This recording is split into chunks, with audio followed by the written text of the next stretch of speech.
5 tips for designing a hybrid course. Tip 1, start with learning objectives.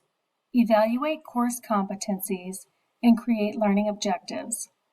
Regardless of course format, design always begins with clear objectives, sometimes called outcomes. Learning objectives clearly state what students should know or be able to demonstrate by the end of the lesson as a result of the teaching, learning, assignments, and activities. Tip 2, identify and develop learning materials. Select learning resources and create assignments, activities, and assessments.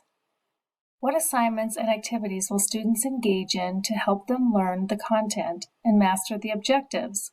Specifically, how will you assess learning?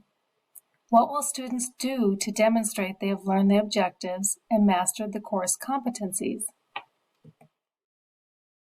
Tip 3, give equal value to each modality. Determine which assignments, activities, and assessments are best suited for online and in person. Think blooms.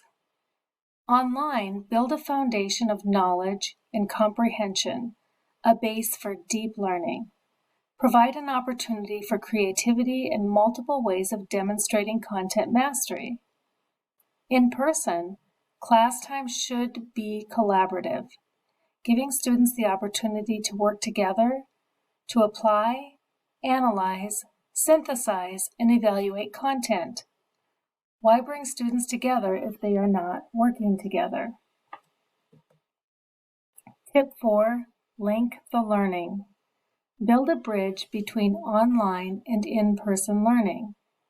Orchestrating a seamless learning experience takes extensive planning. Assignments and activities completed online should directly align with in-person learning. Holding students accountable for online learning is essential in order to prepare them for in-class sessions.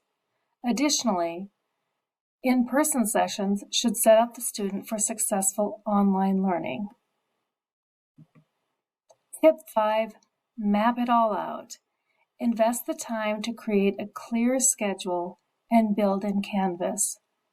Clarity and ease of navigation contribute significantly to student success.